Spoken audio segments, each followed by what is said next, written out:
I know it's not everybody's favorite, but I do like that hymn we just sang, Spirit of Gentleness. I like it most of all because there have been these times in my life when I have known this sweet and loving and gentle presence. When my heart was broken or when my hope was at its end. But that's not all the Spirit is, gentle. She's also wild and demanding, especially when we are too comfortable. She can be known to stir up trouble when we are self-satisfied. And it's at those times that the Spirit is really more like a sledgehammer, breaking down the walls we build and disrupting all of our precious order. Today, if you haven't figured it out already, is Pentecost Sunday, a day when we celebrate God's Spirit. Sometimes we call this day the birthday of the church, which sounds rather tame to those of us who have never given birth. But that birth, like any birth, was not without its blood and sweat and tears and confusion and joy. You will remember that before his ascension into heaven, Jesus promised his followers that his own Spirit would come to them. He told them to wait for the day of promise. And so for whatever reason, on the day of Pentecost, which was originally a harvest celebration and later became a celebration of the giving of the law to Moses, during that festival, some early Christians gathered in a room. Suddenly there was the sound of a mighty rushing wind. A sound, not necessarily the wind, a sound like a tornado or a freight train or a hurricane. The sound filled the room, and then, strangely enough, these tongues of fire, you see all of these, appeared on people's heads. Isn't that odd? And then they began to speak in languages they had never learned. And some of the foreigners who inhabited this crossroads city of Jerusalem heard the gospel being proclaimed in their own language as they walked by this building. And so they stopped to see what was going on. Luke, the writer of Acts, goes to great lengths, and Reed did a fine job, reading off all of those languages in which the gospel was being preached. And Luke did that because those were all of the known languages of that part of the world at that time. It's Luke's way of telling us that the gospel is for everybody. The Spirit is for everybody. Now, there were cynics in the crowd that day, like there are cynics in all crowds. And they thought that these country bumpkin Galileans, which is exactly how the sophisticated residents of Jerusalem thought of Galileans, well, they thought they were just drunk at 9 o'clock in the morning. But when Peter stood to preach, he declared that it wasn't drunkenness at all. Instead, it was the fulfillment of an ancient prophecy. A prophecy about a day when God's Spirit would be given to people like us. Everyone. It comes from the book of Joel and reads like this. In the last days it will be, God declares, that I will pour out my Spirit upon all flesh. And your sons and your daughters shall prophesy, and your young shall see visions, and your old shall dream dreams, even upon slaves, both men and women. In those days I will pour out my Spirit, and they shall prophesy. The other Spirit story for the day comes from the unlikely Old Testament book of Numbers. This book is so named because the beginning chapters detail a census of the Jewish people after they had left the slavery of Egypt, but before they had entered the Promised Land, that long period in between in the desert. You'll remember that it was a tough life, and the people were often tired and hungry, and they grumbled and they complained, and they longed to go back to Egypt. and they focused all of that negative energy on Moses. Because Moses was the man who had the Spirit. Eventually the pressure got to be too much, and Moses decided he had to delegate some of his authority. And so he gathered 70 elders of the people and brought them to the tent where everybody believed God's Spirit dwelled. These 70 elders were given an anointing of the same Spirit that Moses had, so that they too could be prophets and leaders of the people. It's pretty organized, just the way Moses planned it. But back at the camp, nowhere near the holy tent, was a man named Eldad and another named Medad, who also received the Spirit and began to prophesy. This upset those in control, and one of those people ran and told Joshua, who was Moses' assistant. And Joshua said to Moses, "Go over there and tell those two to be quiet." But Moses replied, "Are you jealous for my sake? Would that all of the Lord's people were prophets, and that the Lord would put his Spirit on all of them." And that is exactly what happened on the day of Pentecost, everybody. It wasn't just Peter who received the Spirit. It wasn't just the leaders of the church who received the Spirit. Everybody in that room received the Spirit.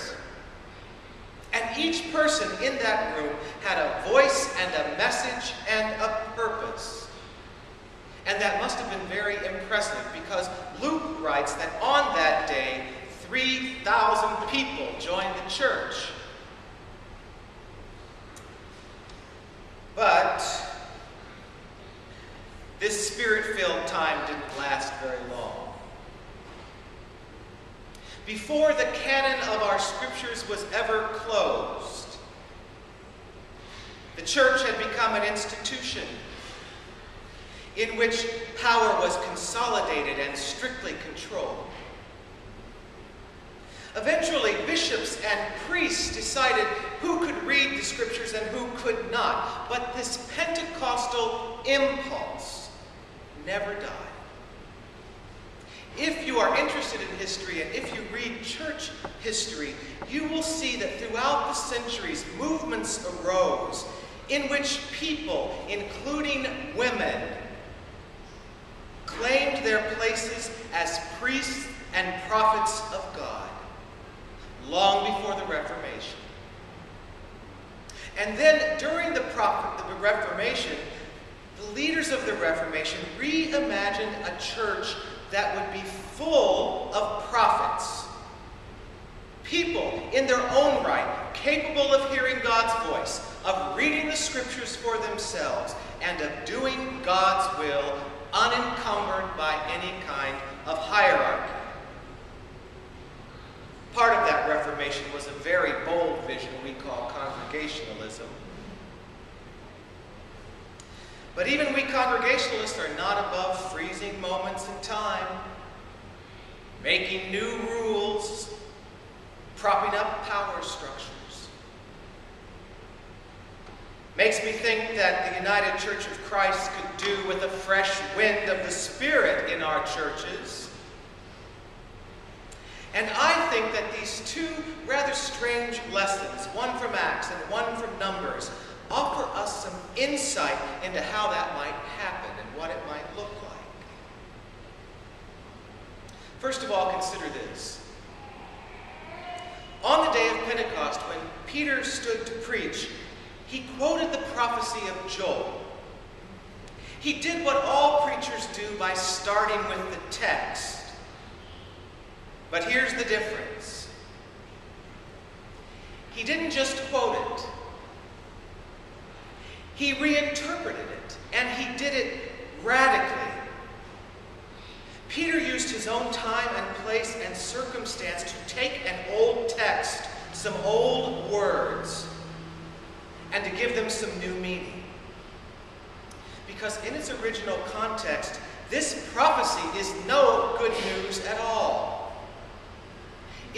prophecy of punishment and doom for God's enemies. It's bleak. Read it for yourself. Read the verses before. Read the verses after. Yet Peter, moved by God's Spirit, took those words as his own in that community, reimagined them for his contemporary context, and found some goodness in them.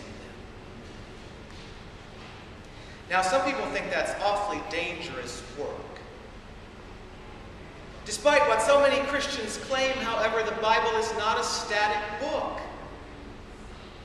It is living and active and sharper than any two-edged sword, the book of Hebrews says.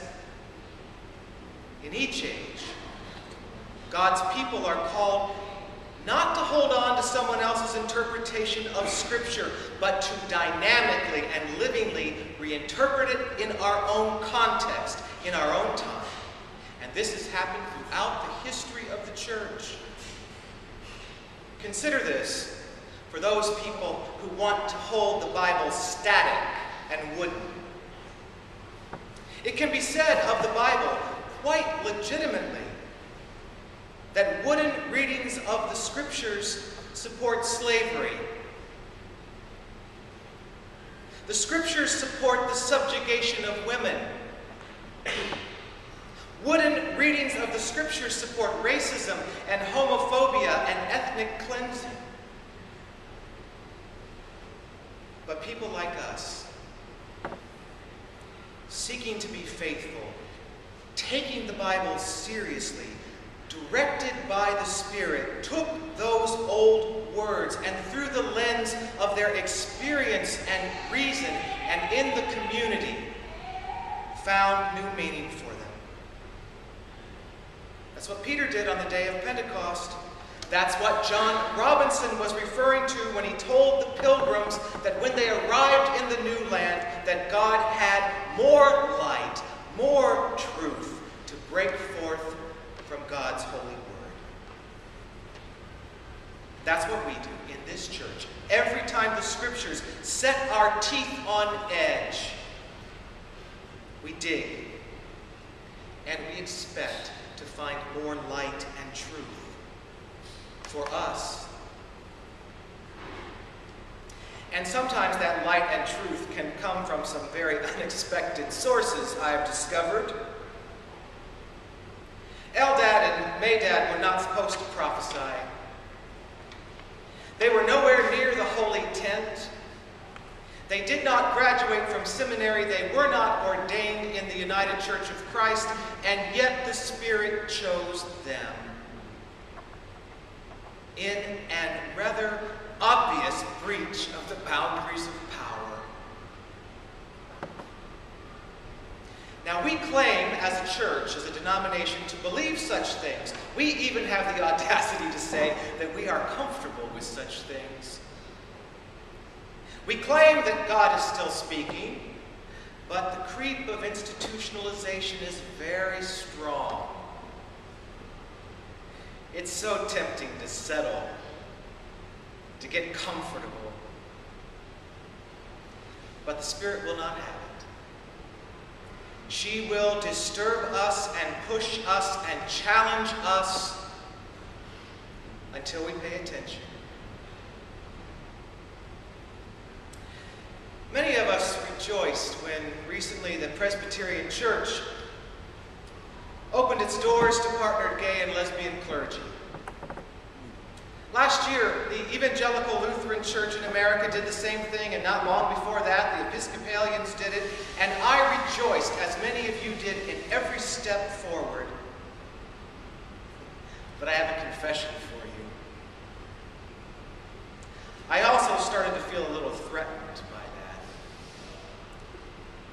Because each time this happened somewhere else among another group of God's people, the United Church of Christ's radical welcome became a little more commonplace.